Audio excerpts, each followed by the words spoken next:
O tópico de hoje é um daqueles tópicos que afastam a maioria das pessoas de Deus e dá uma visão realmente distorcida do caráter de Deus. Pelo menos esse era o meu caso.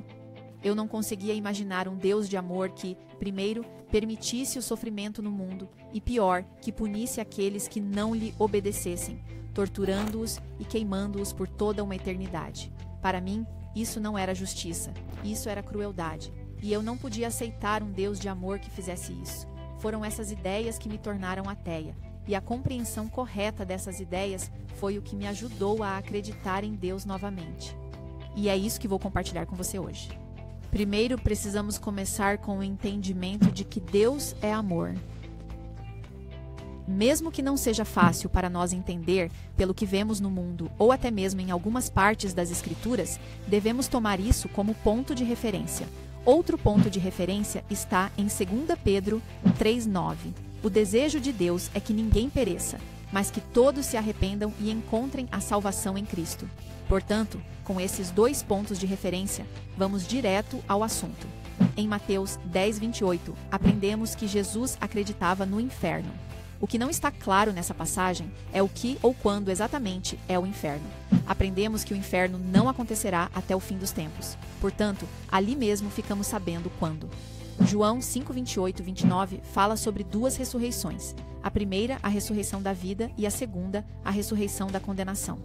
Até agora, aprendemos que o inferno existe de fato, de acordo com as palavras de Jesus. Aprendemos que o inferno não ocorrerá até o fim dos tempos.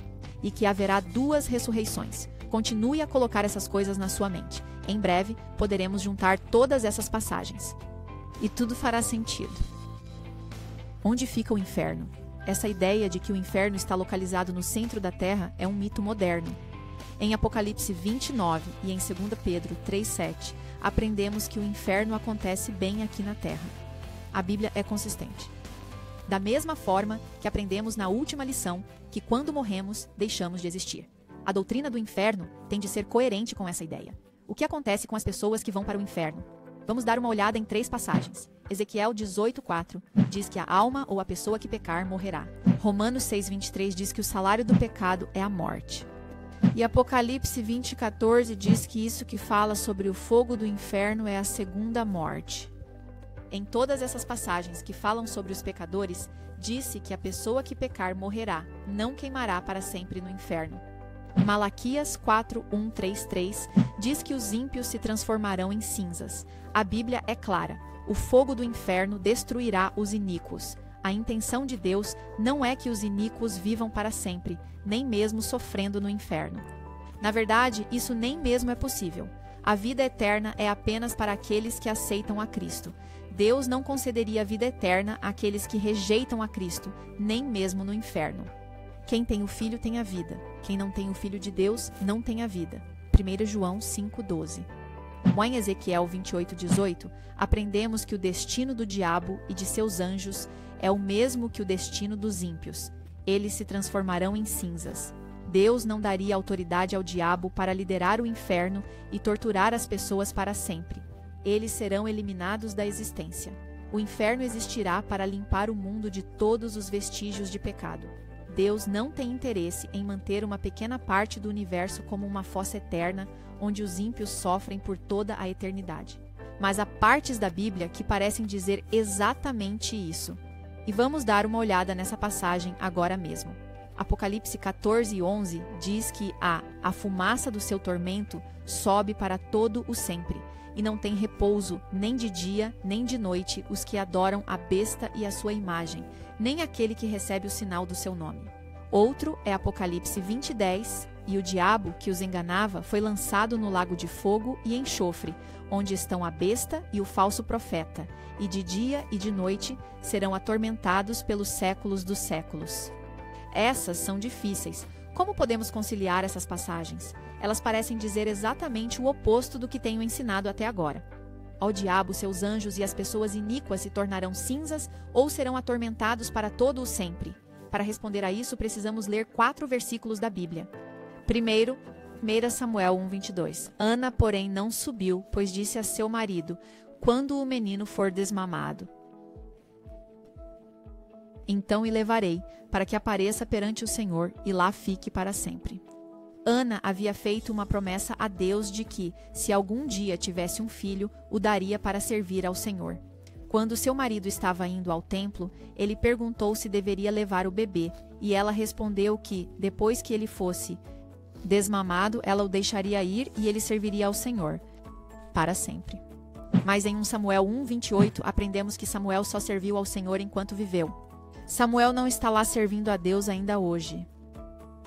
Outra passagem popular é a história de Jonas. Em Jonas 2:6 disse que eu desci até os fundamentos dos montes, a terra encerrou-me para sempre com os seus ferrolhos. Descrevendo uma linguagem poética, enquanto estava no ventre de um grande peixe, Jonas disse que estava lá para sempre. No entanto, em Jonas 1:17, aprendemos que a eternidade durou 3 dias e 3 noites. Em outras palavras, as pessoas na época da Bíblia usavam a palavra para sempre, como fazemos hoje às vezes com exageros. Como quando vamos à Disney e dizemos que a fila demorou uma eternidade, o que todos sabemos que é apenas uma expressão de um tempo muito longo. Agora, como sabemos quando para sempre é uma expressão ou quando realmente significa para sempre? Como no caso de vivermos com Jesus para sempre, temos que comparar todas as outras passagens do mesmo tópico e ver o contexto para podermos chegar a uma conclusão. Então, vamos dar uma olhada no que aprendemos. Aprendemos que quando morremos, não vamos direto para o céu ou para o inferno, mas deixamos de existir até a ressurreição. Aprendemos que a pessoa que pecar morrerá, não arderá para sempre. Aprendemos que os iníquos, o diabo e seus anjos se tornarão cinzas, e que a vida eterna é apenas para aqueles que aceitam Cristo. Portanto, se quisermos manter a consistência da Bíblia, o para sempre em Apocalipse 14:11 e Apocalipse 20:10 é uma expressão. Também temos outros exemplos, como em Judas 7, que diz que Sodoma e Gomorra são um exemplo de punição pelo fogo eterno. 2 Pedro 2:6 repete praticamente a mesma coisa. Claramente, o fogo eterno não significa que o fogo continuará queimando para sempre, mas apenas até que cumpra sua função. O trabalho de destruir tudo o que tocar, nesse caso, as cidades. De forma alguma, a doutrina bíblica do inferno, como estou explicando aqui, tira a seriedade da consequência do fogo do inferno. Ela é muito séria.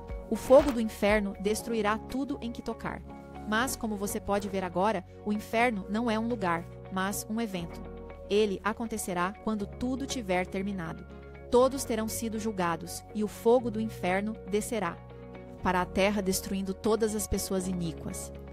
As pessoas salvas estarão protegidas na Cidade Santa.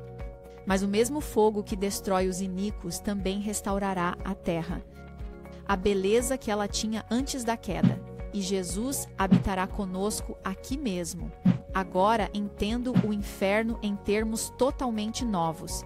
Deus respeita tanto a dádiva do livre-arbítrio que nos concedeu, que não forçaria ninguém a ir para o céu. Caso contrário, para aqueles que não quisessem ir para o céu seria o inferno. Mas Deus também não permitiria que eles sofressem para sempre. Por isso, Deus os tirou da existência, e nós, os salvos, temos a chance de um novo começo em uma nova terra renovada com nosso Salvador.